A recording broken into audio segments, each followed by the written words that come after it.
sleeping drift. Hello guys, this is gonna be day 2 of RLCraft. Right now I'm But the not boy at base holding it right had now, I ignited a am fire somewhere all his else. own. A fire that was Fighting. brilliant, powerful, and utterly So, terrifying in its potential. yay. He had wanted a successor, a new Yep. symbol of peace. He now feared he had created something else entirely. Chapter 4 End. Chapter 5. The Empress. The world reacted to the Hiyashi War miracle with a firestorm of opinion. News channels snails blazed scare me, helicopter don't know footage of why. constant movement. 5 UA units moving with the chilling grace of a predator, dismantling a terrorist cell in minutes where pro-heroes had been stymied. Pundits debated endlessly. Was it the birth of a new generation of super elite heroes? Or was it a terrifying display of a powerful, undocumented quirk?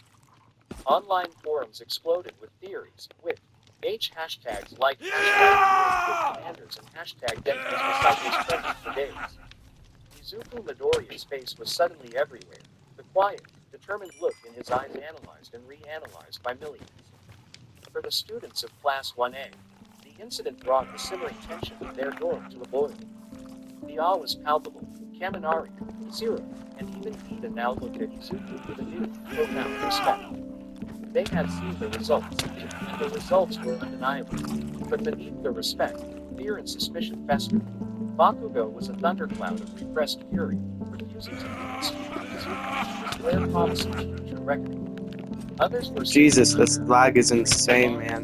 with Miki, Momo, Ochako, and Tsuyu, with a Shit, I conscious fell. as if they were members of an exclusive, slightly frightening club. The Federal Public Safety Commission could not ignore the incident. They couldn't punish the students. Public opinion was overwhelmingly positive, hailing them as heroes. But the sheer, unnatural efficiency of their teamwork sent alarm bells ringing through the highest echelons of power. An investigation was launched, not into their action, but into the source of their synergy. Engineers sweeping the door of the response arrived on Tuesday morning, not in the form of a letter or legal summons, but in the form of a sonic loop that ran through the rooms of every building on campus.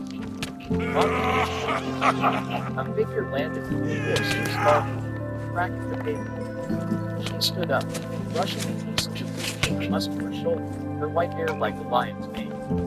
Her red eyes scanning the campus with an air of predatory impatience. Rudy Usagi, a rabid hero, Burka, number 5 in the hero rankings, had arrived. And she did not look pleased. Nezu met her in his office, with Aizawa standing by like a grim-faced statue. Burko didn't bother with pleasantries. She paced the room like a caged tiger, her powerful legs thrumming with kinetic energy. I'm not gonna be talking that much because I don't like talking. It's obvious that I'm introverted. Manage mail and packages, went away on business, on vacation, or abroad. Tiger, her powerful legs thrumming with kinetic energy. Let's cut the crap, Nezu, she started. Her voice a sharp, commanding bark. HPSC is an abandoned. It's my fucking They've sword, you got a little dozen fuckface. reports on their desk about your student, Midoriya. They're talking about everything, from mass hypnosis to occult personality quirk. They want to pull him out of UA and stick him in a lab until they figure out what makes him tick. I'm here because I told them that was a stupid, cowardly idea. Nezu's paws were steepled under his chin. I am glad you see it that way. And your alternative? My alternative is to find out for myself, Burko shot back. I'm not a scientist or a politician. I'm a fighter. I understand one thing. Strength. This kid and his little fan club took down 5 villains with 0 casualties and minimal property damage. That's either a fluke, or it's the real deal. The commission wants me to evaluate him. I'm going to do it my way. I'm going to fight him. Him and his team. I'm going to push them until they break. And when they do, I'll see what they're really made of. Aizawa finally spoke, his tone flat. My students are not your sparring dummies, Burko. Burko scoffed, turning to face him. Your students became a matter of national security th. The moment they pulled off that stunt at the mall. This isn't a classroom exercise anymore. I need to know what that boy's power is. Is he in control? Are his teammates his partners, or his puppets? The only way to find that out is to put them under real pressure. The kinda top 10 pro can bring. Nezu's beady eyes gleamed. A stress test. I approve. Under one condition. The evaluation will be on your terms. but the final assessment of my student will be mine. Mirko grinned, a flash of sharp teeth. Deal. Get me the kid, and his 4 little shadows. I want to talk to them before I kick their teeth in. The summons came an hour later. Izuku, Mina, Momo, Ochako, and Suyu were called to one of the larger training gymnasiums. Mirko was waiting for them in the center of the vast, empty room. Her arms crossed over her impressive physique. The sheer force of her personality was a physical presence, an aura of raw, untamed power that made the air feel thin. So, she began, her red eyes sweeping over them, dissecting them one by one. You're the wonder kinds, the team that moves like a single brain. I'm here to figure out how. Her gaze settled on Izuku. It's you. You're the source. The others orbit you. So, what is it? Pheromones. Subliminal commands. A hive mind quirk. It's an aura of influence. A projection of will. Izuku answered calmly, meeting her intense stare without wavering. Aura of influence. Mirko mocked. She then turned her sharp gaze onto the girls. And you 4, you're okay with this. Being his puppets. He pulls the strings and you all dance. What happened to being your own heroes? Mina stepped forward, her usual bubbly demeanor replaced by full confidence. He doesn't pull our strings. He helps us hear our own music. It's a symbiotic relationship, not a parasitic one, Momo added. Her posture perfect and her voice firm. His quirk enhances our focus and allows for an unparalleled level of communication and synergy.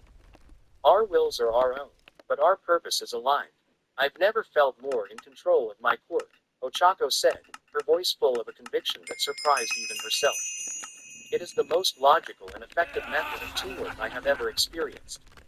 Suyu finished, her statement a simple, undeniable fact. Mirko looked at them, a flicker of something, not quite respect, but perhaps surprise, in her eyes. They weren't brainwashed sycophants. They were articulate, confident, and utterly united. It only made her more suspicious. She focused back on Izuku. This is what worries the people in charge, kid. This devotion. It's not normal. It's the kind of talk that starts cults. Are you building a team, or are you building a kingdom where you're the one on the throne? The question was a direct challenge. The moral dilemma lay there. Izuku didn't flinch. A kingdom has subjects. Izuku replied, his voice resonating with a quiet authority that held its own even against Mirko's raw power. I don't want subjects. I want partners, allies. He nodded to Mina, who's not a subject. She is a ruler in her own right.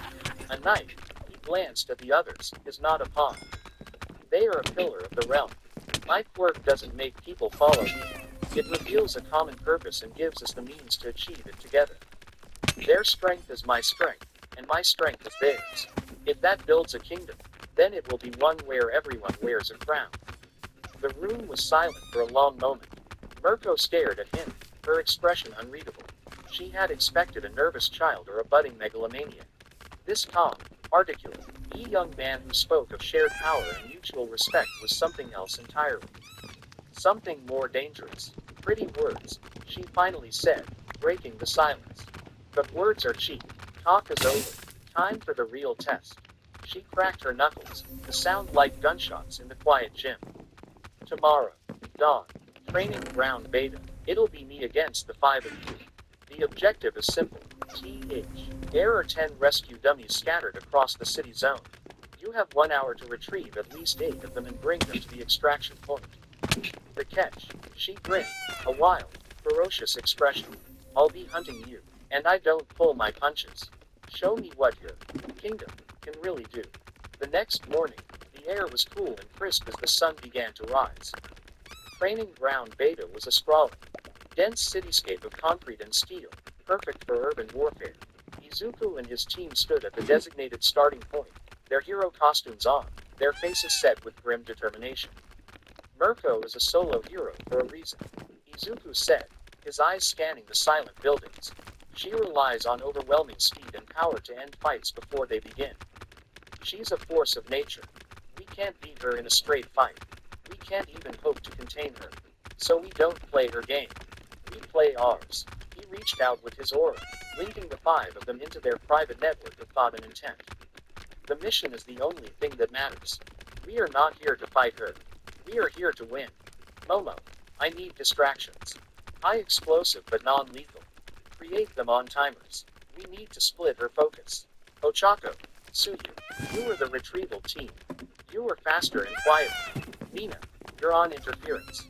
Your job is to slow her down, to change the terrain, to keep her guessing. I will be the command center. I will draw her fire. Do you understand? A chorus of unified assent flowed back through the bond. The test begins now. Mirko's voice boomed from speakers around the city, and then she was a whiteboard. She shot through the streets, her powerful legs propelling her at impossible speeds. An entire city block away, an explosive charge Momo had planted on a timer went off, a loud but harmless blast. Mirko, as predicted, immediately changed direction, rocketing towards the sound. It was the opening they needed. Ochako, Suyu, go. Izuku commanded. The two girls melted into the alleyways, moving with silent speed towards the nearest dummy locations that Suyu had already pinpointed.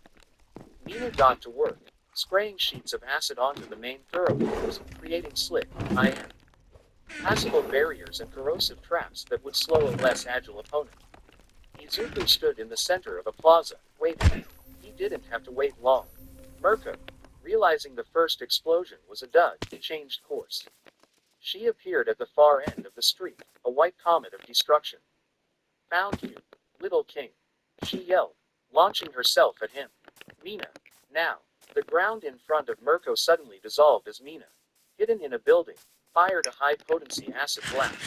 Mirko, with her incredible reflexes, twisted in midair, kicking off the side of a building to avoid the trap. She landed, her eyes blazing. The next hour was the most intense, grueling experience of their lives.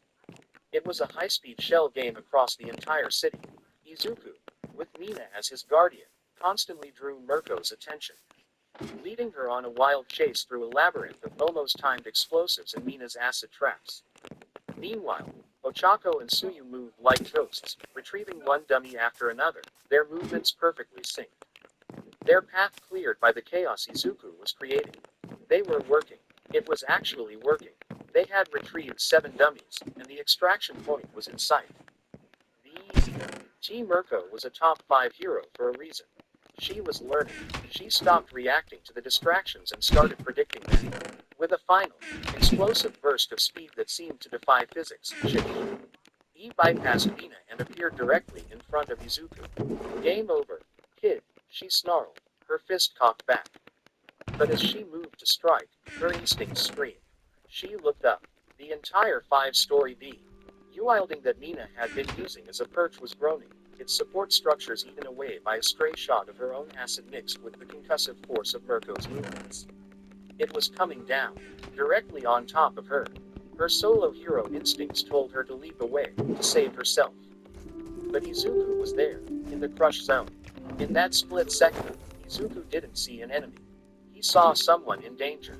His aura pulsed, not with a command, but with a desperate, protective instinct. Save her. The reaction from his team was instantaneous. It was a symphony of coordinated action that defied conscious thought. Ochako, from 2 blocks away, tapped a massive steel girder from a construction site, making it weightless. Suyu's tongue shot out, wrapping around the girder and whipping it through the air with incredible force. Momo, at the extraction point, created a perfectly angled ramp of hardened foam.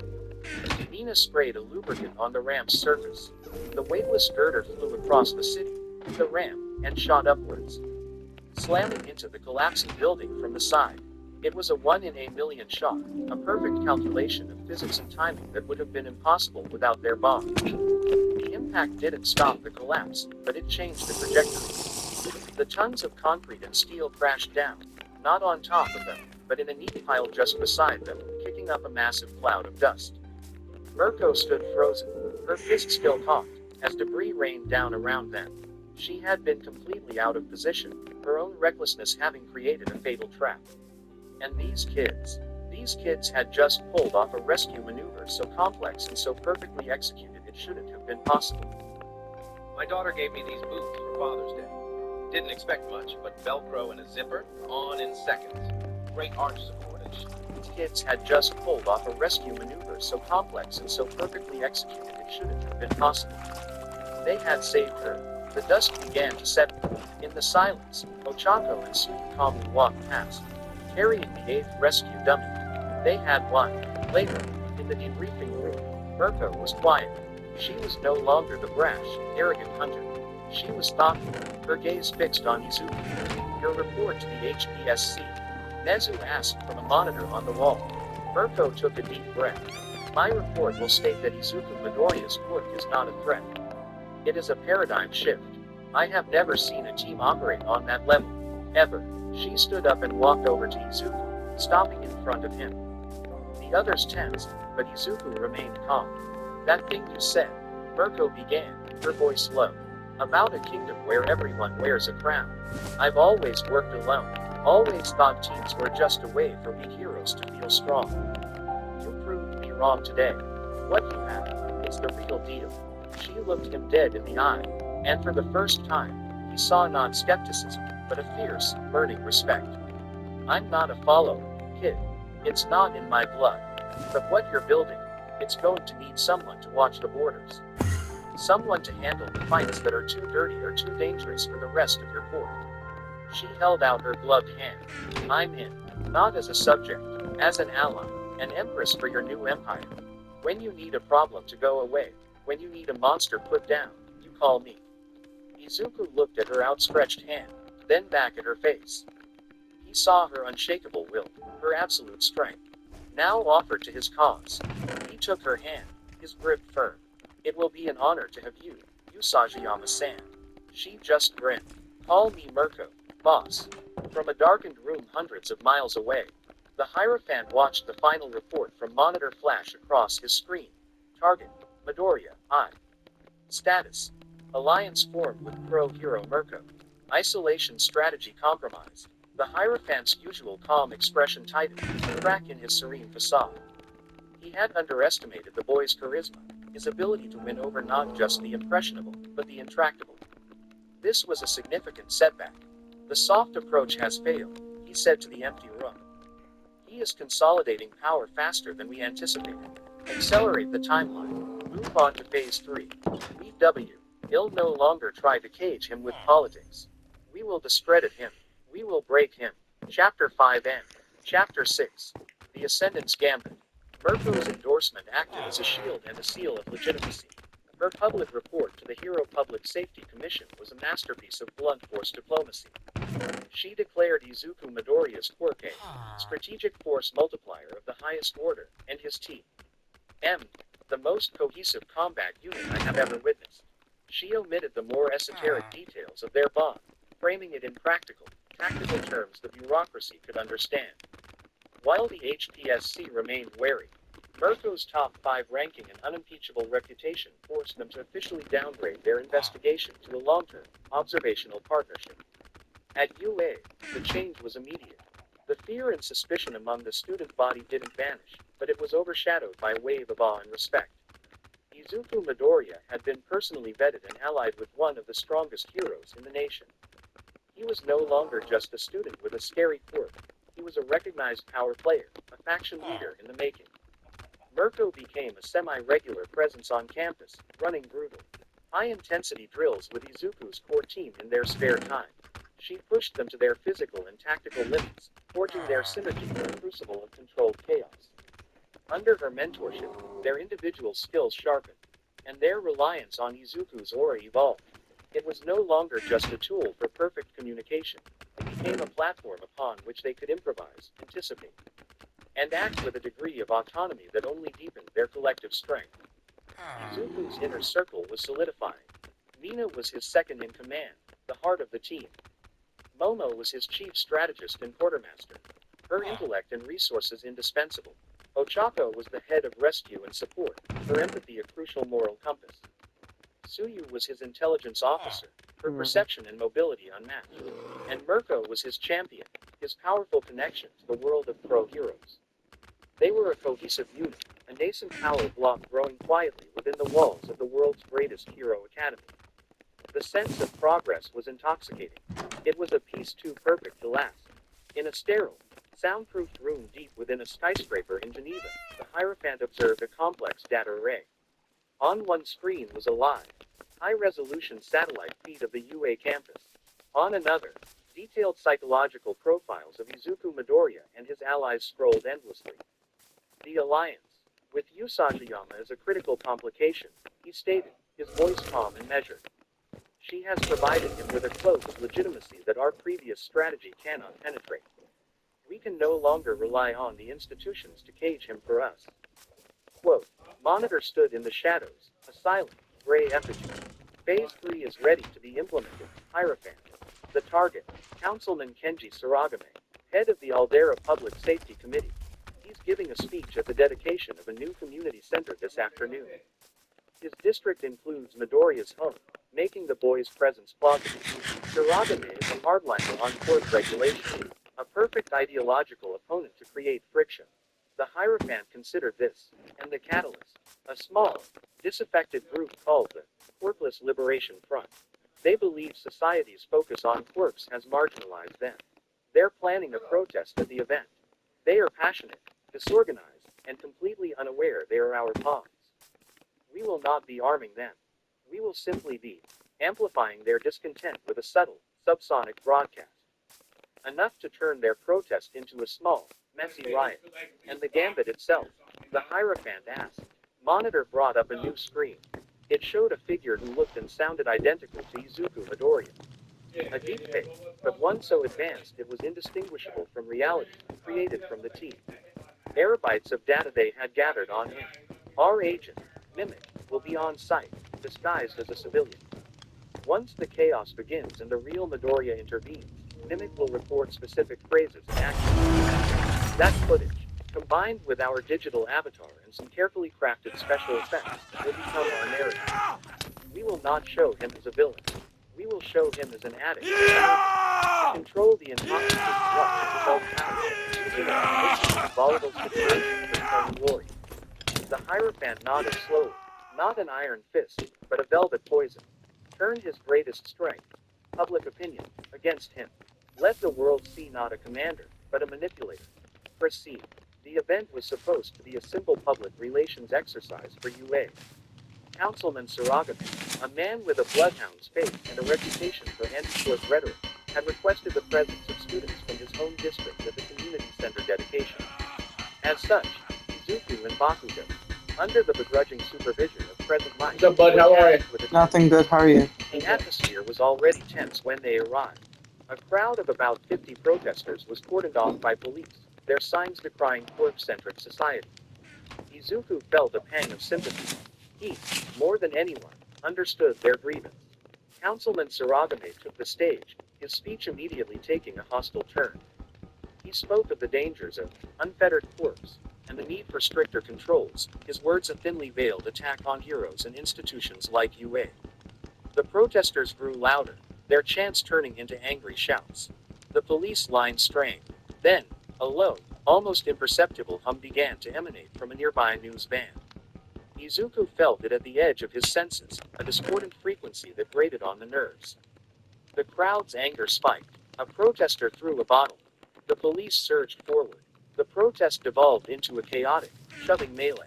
Stay back, listeners. Present Mike yelled, trying to keep Izuku and Bakugo out of the fray. But Izuku saw an elderly woman fall, about to be trampled. He couldn't stand by. I have to help. He moved into the chaos, not with force, but with his aura. He let out a gentle, controlled wave of pure calm, a silent request for peace aimed at the area immediately around the fallen woman. The effect was immediate. The shoving stopped, the anger on the faces of the nearest rioters momentarily replaced by confusion as their rage subsided. It gave him the opening he needed to help the woman to her feet and guide her to safety. He spent the next few minutes doing the same, moving through the fringes of the riot, using his quirk as a surgical tool to de-escalate small pockets of violence, allowing the police to regain control without serious injury. From the corner of his eye, he saw a civilian recording the scene on their phone, but he paid it no mind. His focus was on preventing harm.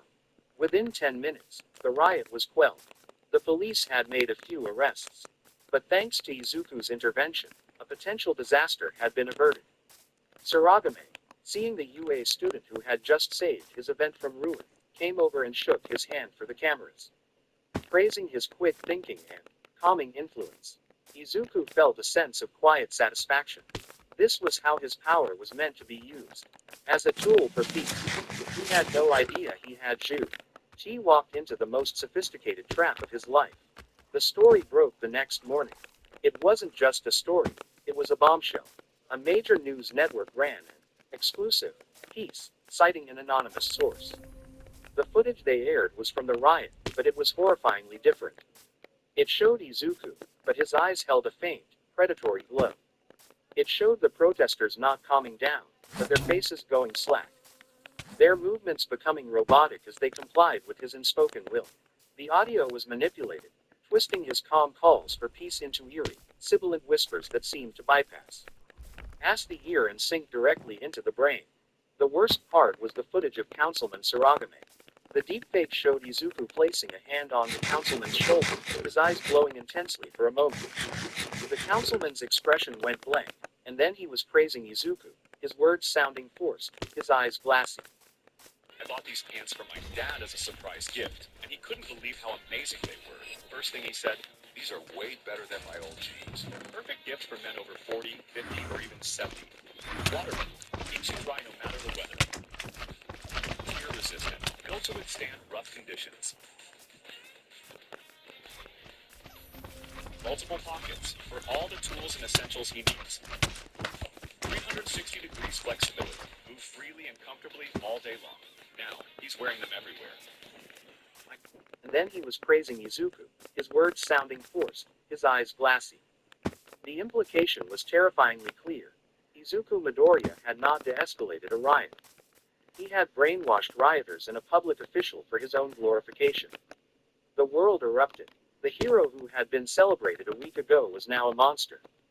The HPSC, their hand forced by the public outcry and the damning video evidence, immediately launched a fourth, top priority investigation. Izuku was ordered confined to UA's campus, his quirk monitoring bracelet recalibrated to a zero-tolerance setting. The common room at Heights Alliance was silent and grim. A television played the doctored footage on a loop.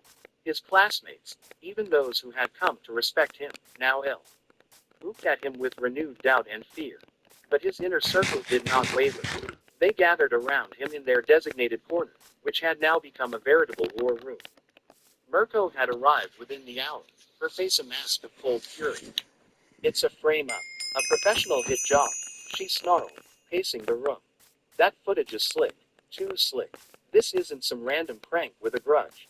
This is an organization with resources. The video file is heavily compressed and routed through a dozen proxy servers. Tracing its origin is nearly impossible through conventional means, Momo said, her brow furrowed as she analyzed the data on a high-spec laptop she had procured. The pixelation and artifacting are consistent with a deepfake, but it's the best I've ever seen. Proving it is going to be difficult. The audio is the key, a new voice said. Everyone turned. Kyoka Jiro stood in the doorway, her expression grim, her earphone jacks dangling at her sides. She had been one of the most skeptical, watching Izuku from a distance. But this felt wrong to her. It was too neat. What do you need, Jiro? Izuku asked, his voice strained. Jiro walked over to Momo's laptop. I've been listening to the audio track on a loop with my jacks. Most people can't hear it, but there's a recursive frequency loop in the background noise.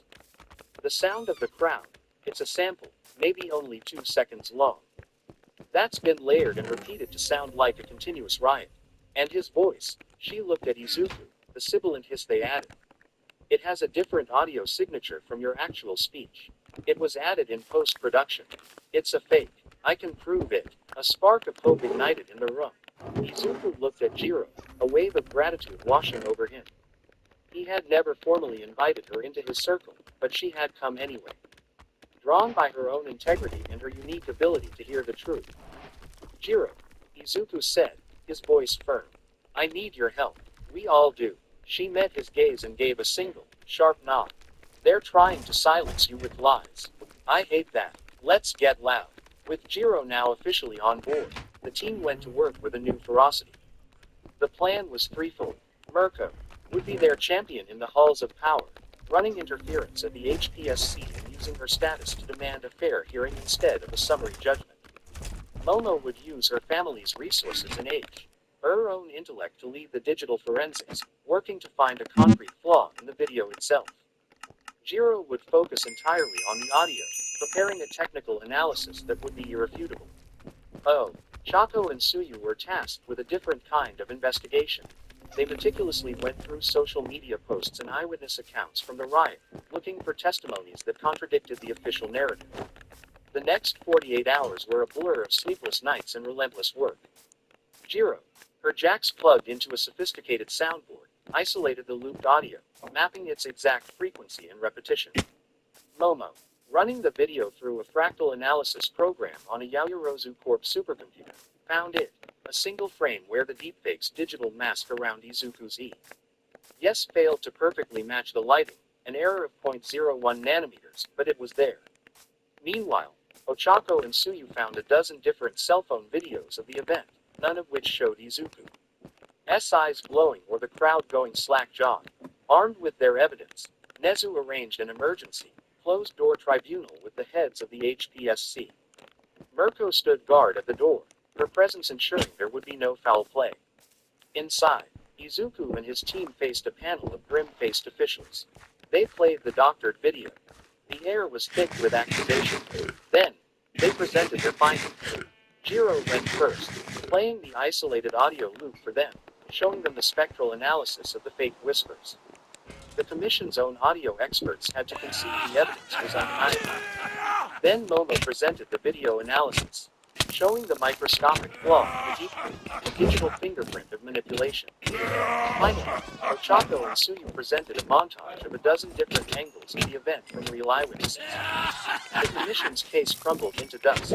The evidence was not just questioned, it had been proven to be a malicious, sophisticated fabrication. Izuku was officially clear, his name absolved of any wrongdoing. It was a victory, but as he sat in the common room that night, watching a news report about his exoneration, he felt a chill. The report ended with the pundit saying, "While the evidence was proven to be fake, it raises a terrifying question. What if it wasn't? It has shown the world what a corp like Midoriya's could do. Can we ever truly feel safe knowing that power exists?" They had won the battle, but their enemy had achieved their goal. They had failed to cage him, failed to discredit him with a lie. But they had succeeded in planting a seed of fear in the heart of society. A seed that, once planted, could never be uprooted. Izuku looked at the determined faces of his friends, his allies, his queens. He knew then that their true fight would not be against villains in masks, but against the very idea that his power was something to be feared. The war had just begun. Chapter 6 and Chapter 7, a domain of their own. The victory against the Ascendants, Gambit, was hollow.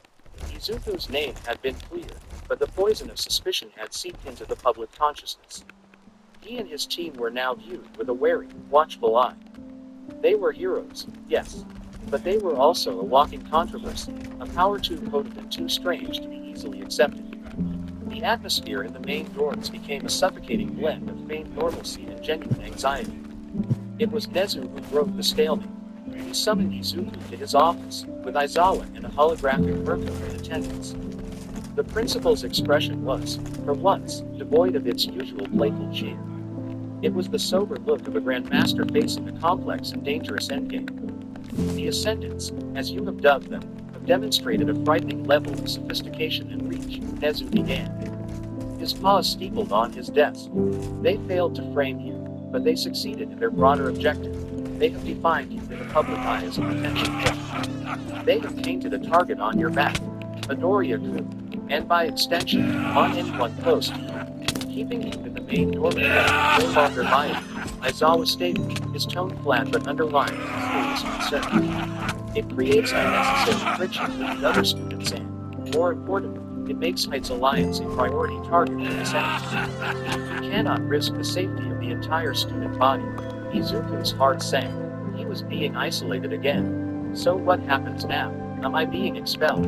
Quite the contrary, Nezu said, a faint glimmer of his usual enigmatic sparkle returning to his eyes. He tapped a button on his desk, and a large holographic map of the UA campus appeared. A remote, heavily wooded sector on the far eastern edge began to glow. It is no longer enough for you UA to simply educate you. We must now actively Oh, I forgot I was recording. Sorry guys, I did say I wasn't gonna talk because I don't like talking at all. I genuinely don't like talking. Allies' sole access to a special facility. The hologram zoomed in on a sleek, modern, three-story building nestled amidst a dense forest, connected to the main campus by a single private road. This is the village of Nesmond Square. It was originally designed as a prototype next-generation dormitory and crisis command center for visiting international tourists. It is fully self-sufficient, equipped with state-of-the-art training facilities, comprehensive communications suite, and a security system designed by myself. It is, in short, the safest place on this campus. It will be your new home, your base of operations, and your laboratory. You're giving us our own private fortress. Mercury's motto, appreciation. Damn, Ratgom, you don't do things by halves. This enemy is clandestine and operates outside the traditional rules of engagement. Nezuko is gaze fixed on Izuku. Therefore, your team must be allowed to evolve in the same way. The villa will provide you with the seclusion and the resources you need to understand the full extent of your power and prepare for the conflict to come. You and your allies, Kushida, Yaoyorozu, Muraka, Asuki, and now Jiro, will relocate immediately. This is no longer just a school matter. This is a strategic imperative. The weight of Nezu's words was immense. He wasn't just giving them a new place to live. He was officially sanctioning them as a special operations unit. He was recognizing them as a faction. Izuku looked at the image of the villa, at its clean lines and isolated position. It was a cage, in a way, but it was also a castle, a domain, their domain. We won't let you down. Principal, Izuku said, his voice filled with a new, heavy resolve. The move was swift and discreet. That afternoon, the six of them packed their essentials. Their departure from the main door was a strange, quiet affair. Their classmates watched them go, their expressions a complex mix of relief, envy, and a dawning understanding that Izuku and his team were now truly in a different league. The villa was even more impressive up close. It was a marvel of minimalist architecture and high-tech functionality, all clean lines of dark metal and reinforced glass that shimmered amidst the ancient trees. The doors hissed open to reveal a spacious, open-plan a state-of-the-art kitchen flow, D into a comfortable lounge area. I had to sneeze. Dominating one wall. The air smelled of fresh paint and new technology. Their exploration of the facility was filled with a sense of giddy disbelief. Mina and Ochako This with delight is upon very discovering the private, fun. Olympic-sized swimming pool and spa. Suyu found a quiet, serene garden with a koi pond that she immediately claimed as her own. Momo was Best awestruck by the sheer quality of $10 the workshop and ever. laboratory, which contained fabrication technology that even surpassed her own family's resources. Kyoka Jiro discovered the art of the villa, the command and communications center. It was a room straight out of a spy movie, with a central holographic planning table and an entire wall of monitors that could display every ping from global news feeds to the villa's own perimeter sensor data. I'm gonna go get Her that fingers flew across the outpost. consoles, her earphone jacks plugging into the main server. The acoustics in this place are perfect, she breathed, a rare, genuine smile on her face. And the security network, it's a masterpiece. Everything is Damn, I encrypted didn't on a realize quantum I'm level. 10,000 blocks Nezu out. wasn't kidding. We could run a small country from this room. Izuku found his own suite, which was larger than the others and included a separate office overlooking the forest. It was the room of a commander, not a student. It felt right. For the first few days, life in the villa was a honeymoon. The tension of the main campus was gone, replaced by a liberating sense of freedom and shared purpose. They trained together in the advanced combat simulation room, their synergy growing by leaps and bounds. There's a fucking dragon here? Together, their Shit, laughter echoed dude. the spacious Fuck. halls. They studied, they planned, they simply existed together, forging a bond that went beyond that of classmates or even teammates. They were becoming a family. But even the strongest families have fault lines. The first signs of friction appeared during a strategy session a week after they moved in. this isn't just a wallet, it's a rare find. There's something different about owning something almost nobody else has. That's why when Ridge dropped their limited Kintsugi collection, I had to grab one. Inspired by the Japanese art of turning imperfections into golden masterpieces, each Ridge Kintsugi wallet has a completely unique golden etched pattern. Literally one of only 8 exclusive. First signs of friction appeared during a strategy session a week after they moved in.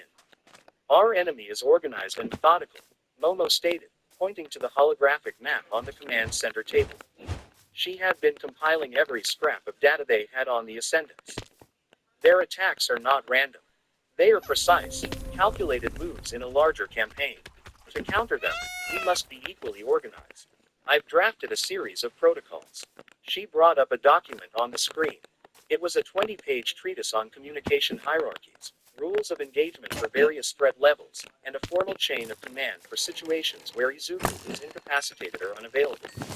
It was brilliant, thorough, and meticulously logical.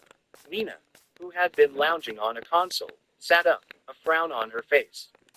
Protocols. A chain of command. Momo, what is this? We're not an army, aren't we? Momo countered, her tone perfectly even but firm. We are 6 individuals, one of whom is a pro-hero in absentia, engaged in a covert war against a clandestine organization. To operate on instinct and emotion alone is to invite disaster.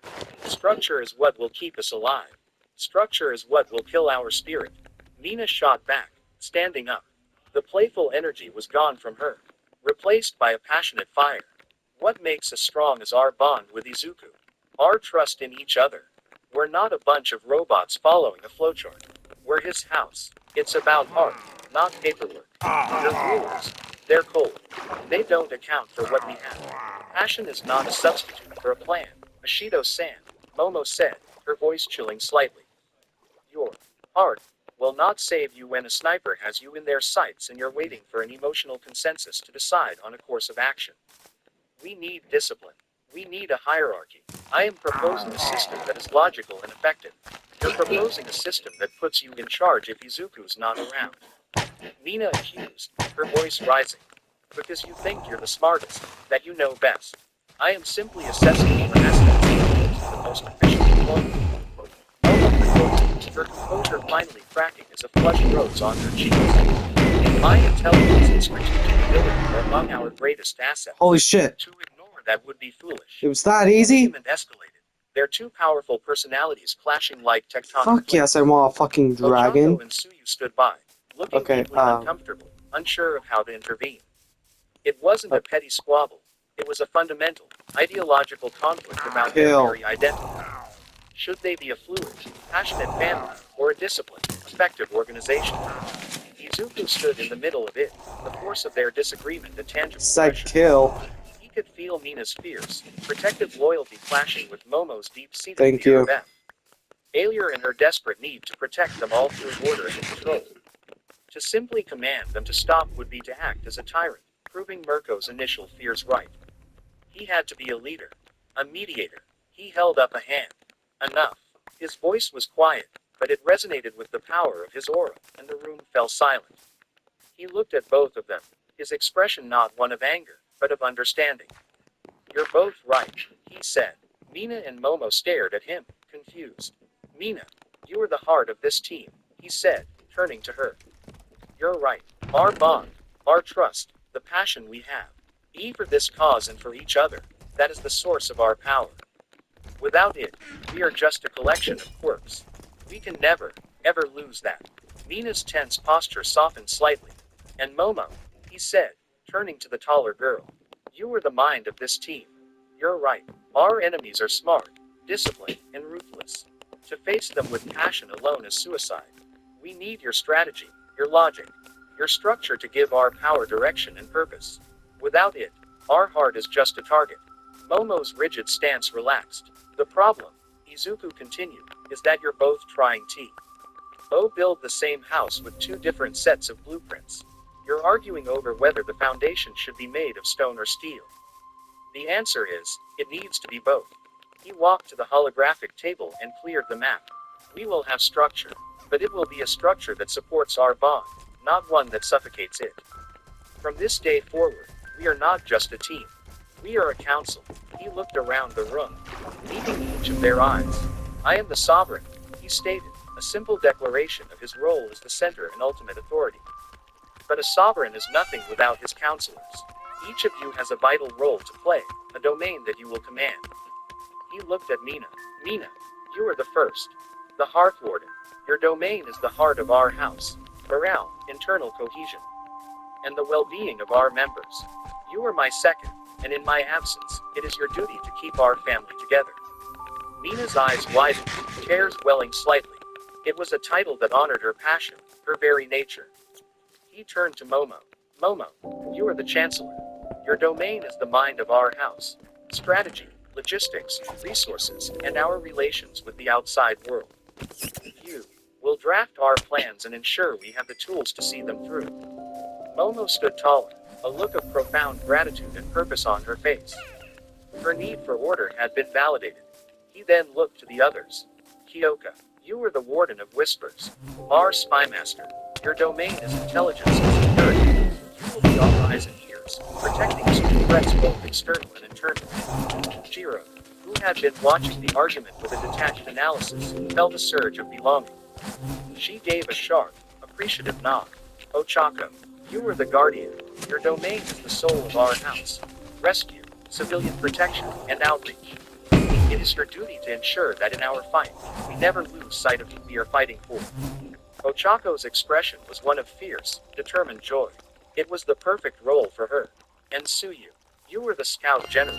Your domain is the reach of our house. Reconnaissance, infiltration, and special operations.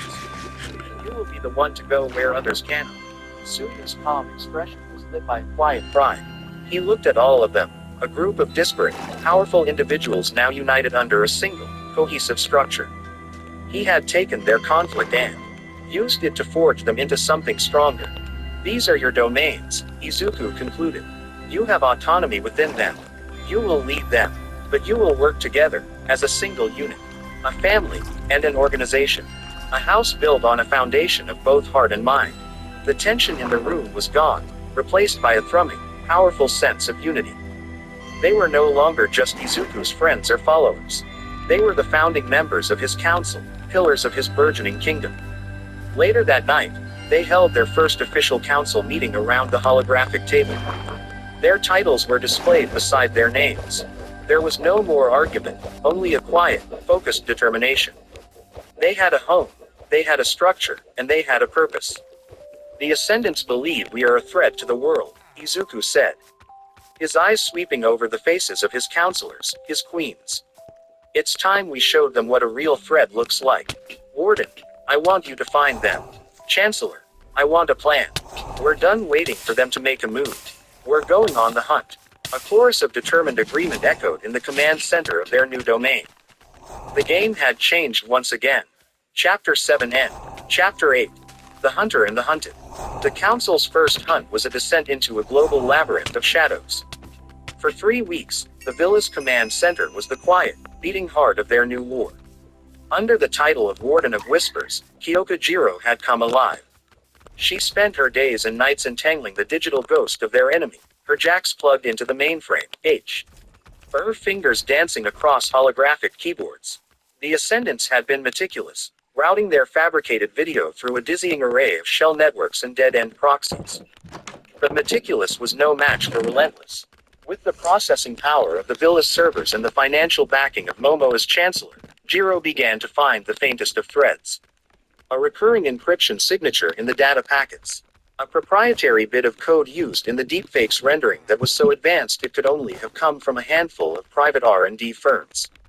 Momo took that data and cross-referenced it against her family's corporate databases, searching for shell companies and suspicious acquisitions. They were getting closer. The shape of their enemy was slowly emerging from the static. This new, proactive rhythm defined life in the villa. They were no longer waiting for the next attack. They trained with a new, sharp-edged intensity, their drills with Mirko focusing on counterinsurgency and anti-tech warfare. A quiet, professional gravity had settled over them. They were a self-contained unit, their bonds deepening with every shared meal and every late-night strategy session. The world outside, with its news cycles and classroom gossip, felt a million miles away. It was during one such quiet evening that the world came crashing in. Izuku was in the command center with Jiro and Momo, analyzing a potential link between a Swiss technology firm and a holding company the Ascendants may have used. Mina, Ochako, and Suyu were in the gym, running through a combat simulation. The villa was calm, a bastion of quiet focus. Jiro went still, her brow furrowed, and she pulled one of her jacks from the console, plugging it directly into her own temple to amplify her senses through the villa's external sensor grid. "Warden," Izuku asked, noticing her sudden tension. "Hold on," she whispered. "I'm picking up something subsonic. Just at the edge of the perimeter. It's not an animal." She closed her eyes. "It's patterned, coordinated. 6 sources. They're moving through the trees, staying in the blind spots of the optical sensors." Momo's hands flew over her console, bringing up thermal and seismic sensors. Jiro's right. 6 hostiles, moving in a tactical formation. They've already bypassed the outer microwave fence. Their tech is good. They're masking their heat signatures. The calm of the villa was shattered. An alarm, a soft, urgent chime only audible to them, echoed through the command center. In the gym, the combat simulation instantly terminated, replaced by a flashing red alert. "This is not a drill." Izuku's voice was cold and clear over their private comms link, his aura flaring to life and connecting the 6 of them into a single, cohesive mind. "Hostile forces have breached the perimeter. We are under attack.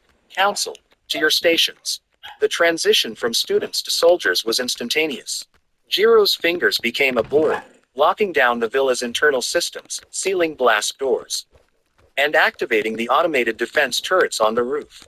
"They're trying to hack the network. It's a brute force assault.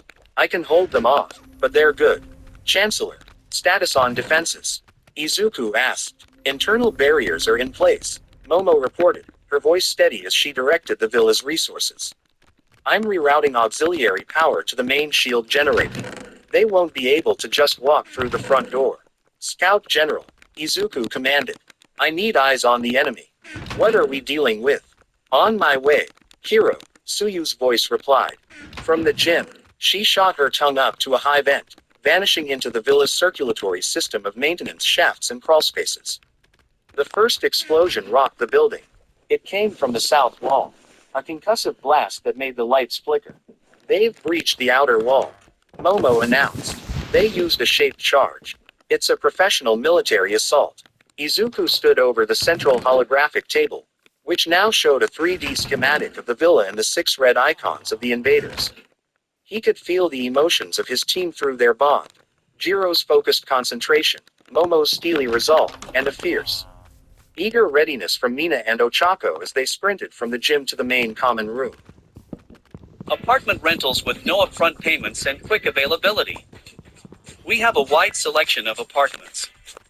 Click the link below to see your options. Eager readiness from Mina and Ochako as they sprinted from the gym to the main common room. "Guardian, Hearthwarden," Izuku said. "Hold the main hall. That's the primary choke point. Do not let them get a foothold inside the building. I'm on my way." He turned to Jiro and Momo. "Hold this room. You are the brains. Don't let them cut off the head." With a nod, he too RNED and sprinted from the command center. The common room was a fortress. Momo, with a thought, had activated emergency protocols. Heavy steel plates had descended over the large glass windows, and He furniture had retracted into the floor, leaving a wall.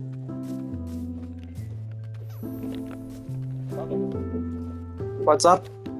Hey, so, you told Poppy about his stuffed crust, right? Yes.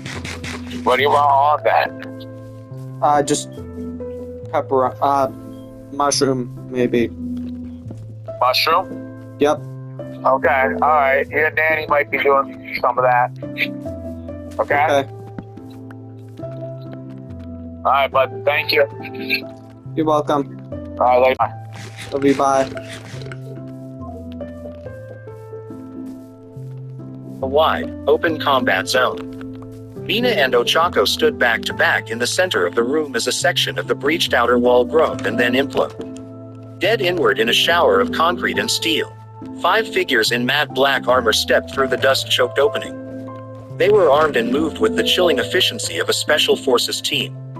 The sixth, a larger figure, hung back in the shadows of the breach. "So this is the nest," one of the soldiers said, his voice a metallic rasp. Mina grinned, a feral expression. "Welcome to the party. Hope you brought a gift."